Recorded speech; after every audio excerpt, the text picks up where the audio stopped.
के चक्रौली चल्यो टक्कसँगले 12 मा एनालाइटिकल जोमेट्री यानि कोनिक सेक्सन पढाउँदै थिएँ म जम्मा 1 नम्बर र 2 नम्बर गरेर थिएँ र मैले यो मलाई प्र्याक्टिस गर है सँगसँगै मसँग प्र्याक्टिस गर्दै कुदाउने म एकै दिनमा सबै त भिडियो बनाउनै सक्दिनँ अब अहिले नि धेरैमा 2टा बनाउँछु इनफ हुन्छ मलाई कति भइसक्यो 10 11 12 भइसक्यो निन्द्रा लाएर त्यो मलाई तराईको गर्मी छाडेर म आइरहेछु फेरि हेर मेरो जन्मभूमि थलो सोलुखुम्बुको डाँडा क्या शीतल भइरहेछ अरे वाह वाह वाह वाह वाह भनेर भन्ने दिन आएको छैन है अब पर्सि मात्र जान्छु कि म अहिले त तराईमै चाहिँ यहाँ सुन न पङ्खा मादर घुमिरहेछ हेर्ने मादरको अरू काम छैन ओभर थिङ्किङ गर्दैन पङ्खाले एकैचोटि घुमी मात्र बस्छ र मात्र के भन्छ र लु हेर आज के गरौँ भने 3 नम्बरमा अब योभन्दा अगाडिको भिडियो हेरेर मात्र यसमा आउला सबैमा अब एउटै चिजलाई धेरै एक्सप्लेन गर्न नि झ्याउ हुन्छ कि यहाँ मर्छ दिमाग मर्छ भनेको अगाडिको फेरि बुझाउन यता अल्छी लाग्छ क्या मलाई नि एउटै कुरो कति बकबक गर्नु होइन सेयर 3 मा the condition of a straight line यो हावा पार्ट यस्तो छ नि एउटा स्ट्रेट लाइन भनेरै सकिन्छ हो धर्को र सरको के भन्छ लास्टै झुक्याउँछ the condition of straight line y equal to mx plus c to a circle x square plus y square equal to a square is यति छ अरे जस्टिफाई विथ एक्जाम्पल भन्नु भनेको यस्ता जस्टिफाईका कुरो लात हान्ने हो यसले भनेको यसलाई प्रुफ गर भनेको क्या यो निकालेर यो निकाल भनेको the condition of straight line यति छ अरे सर्कलमा यति छ अरे इक्वेसन यो गऱ्यो भने चाहिँ यो आउँछ अरे यसलाई प्रुफ हानिदिने सक्यो म्याथमा अब के म एसी लेखेर बस्नु होइन हावाको जस्टिफाई गर्छु म जम्मा 2 मार्क्स सोध्दो रहेछु ल क्वेसनको नि मैले गाँड हान्छ भनेको सरी सारिसकेँ कि यसलाई ल्याउनु पऱ्यो कि हामीले नि यीबाट ल लास्ट झुकिन्छ है यो पार्टले झुकिन चाहिँ नि ल नआए पनि सोल्युसन चाहिँ एक्जाममा लेख्न नछाड ल खत लेखने अलिअलि भए पनि मार्क्स आइहाल्न सक्छ कि बा टक्कसँगले गिभन हेर्दा के दिएको छ स्ट्रेट लाइनको एउटा इक्वेसन दिएको छ जुन y is equal to mx plus c अब योभन्दा अगाडि सुरुमा लेखिसक्छु ल त्यसपछि के दिएको छ सर्कलको इक्वेसन दिएको छ इक्वेसन अफ सर्कल के दिएको छ मात्र त्यो त्यस्तो के x square plus y square is equal to यहाँ a स्क्वायर दिएछ होइन प्राय r स्क्वायर हुन्छ नि ए पनि हुन्छ जे लेख्दा नि हुन्छ जस्तै सर्कल अफ इक्वेसनमा योभन्दा अगाडि मैले के भन्नु थिएँ सर्कल अफ इक्वेसन भयो भने के हुन्थ्यो भन्न त टक्कसँगले एउटा यसको सेन्टर कति हुन्थ्यो 0,0 यो बुझ्छौ नि यो भनेको x1 हो यो y1 होइन यो अहिले तलतिर काम लाग्छ त्यसपछि यस्तो हैन त x square plus y square is equal to r square अथवा a स्क्वायर r भनेको के हो रेडियस हो ल यहाँनिर a छ नि यो पनि रेडियसै हो ल यहाँ रेडियसै हुन्छ अनि मैले एउटा अगाडि भनिरहेको थिएँ नि मैले कन्डिसन फर टेन्जेन्सीमा के हुन्थ्यो r is equal to d यो d भनेको चाहिँ को त यो एउटा परपेन्डिकुलर डिस्टेन्स भन्ने फर्मुला थियो नि यो परपेन्डिकुलर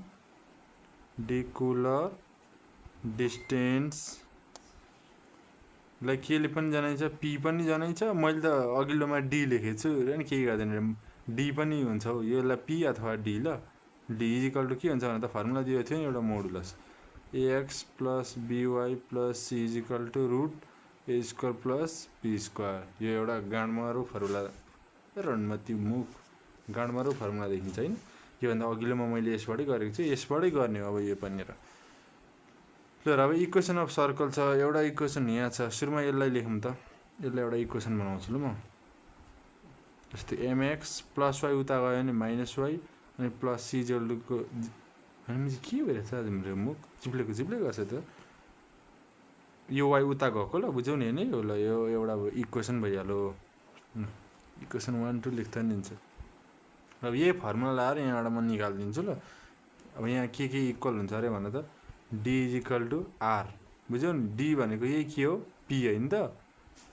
यहाँ नजुक यो परपेन्डिकुलर डिस्टेन्स भनेको p र d उस्तै हो ल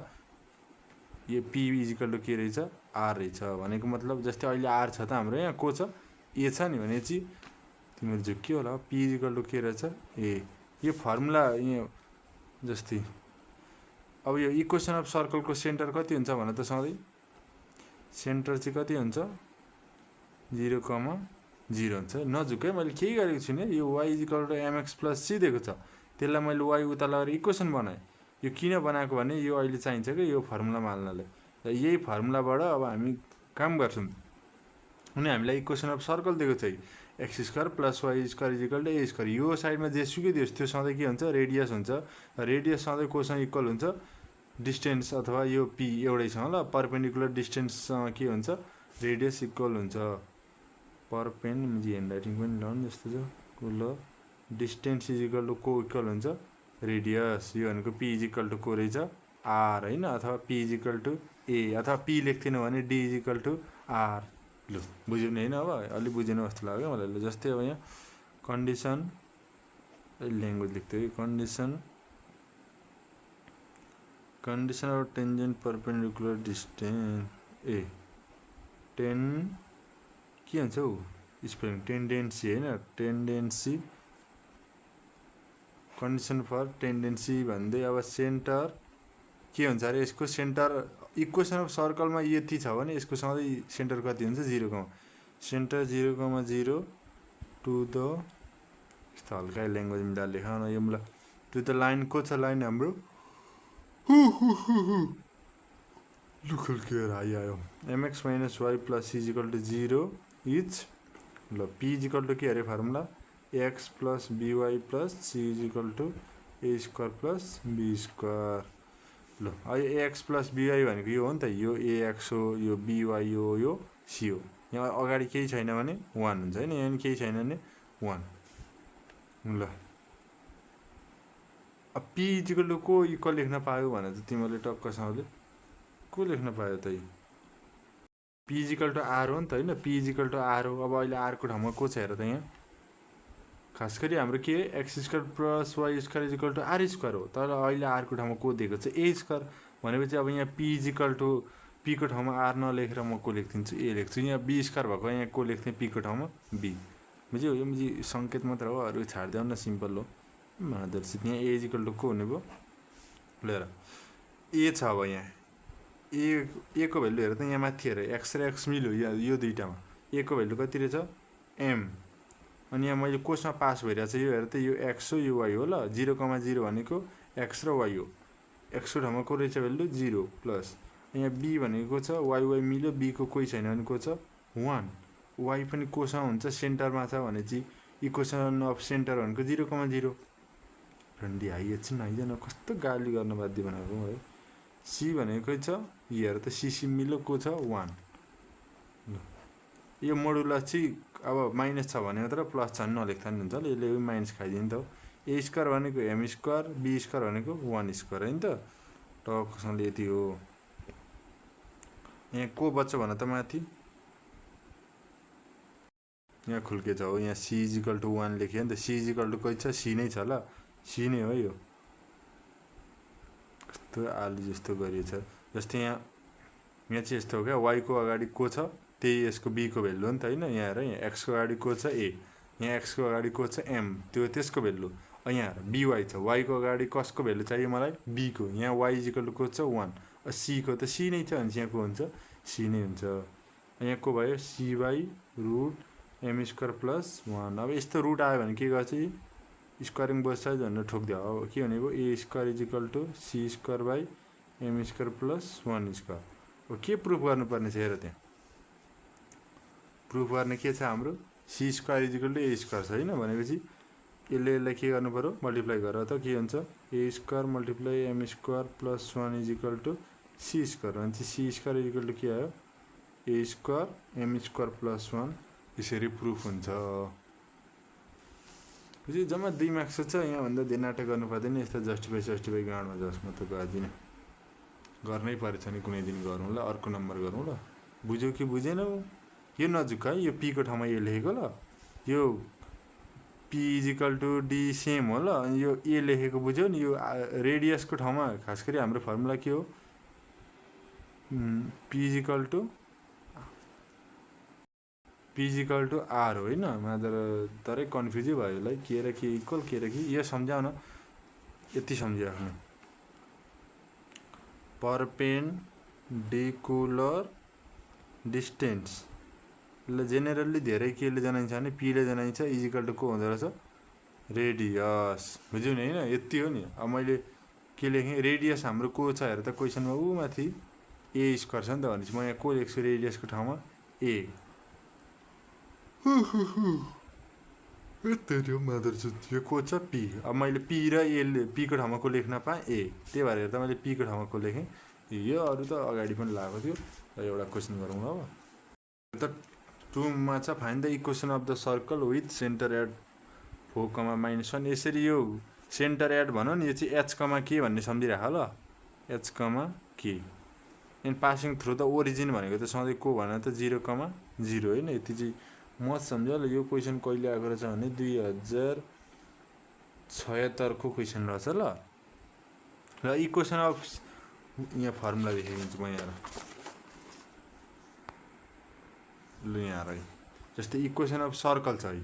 हेर त सेन्टर एट ओरिजिन भयो भने को हुँदो रहेछ equation x² + y² = a²। Central form भनौँ भने x - h को whole square plus y - k को होल स्क्वायर = a²। अब यो क्वेसन पनि भनेको छ त यहाँ है, find the equation of circle with the centre at 4,-1 हो नि त। अब यो सेन्टर आइसक्यो, एच र के आइसक्यो भनेपछि त यही फर्मुलामा जानु पऱ्यो कि परेन भने त देखिने चोदर यहीमा जानु पऱ्यो नि त। अब यही फर्मुला जान्छ ल। दुईटै इक्वेसन आउँछ अब यसमा। जस्तै solution find the equation of the circle with centre at 4,-1।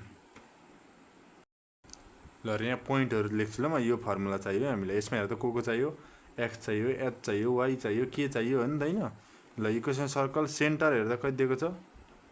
अब 0,0 दिएको छैन भने यो के भइहाल्यो, h कमा के भइहाल्यो। यो कति हो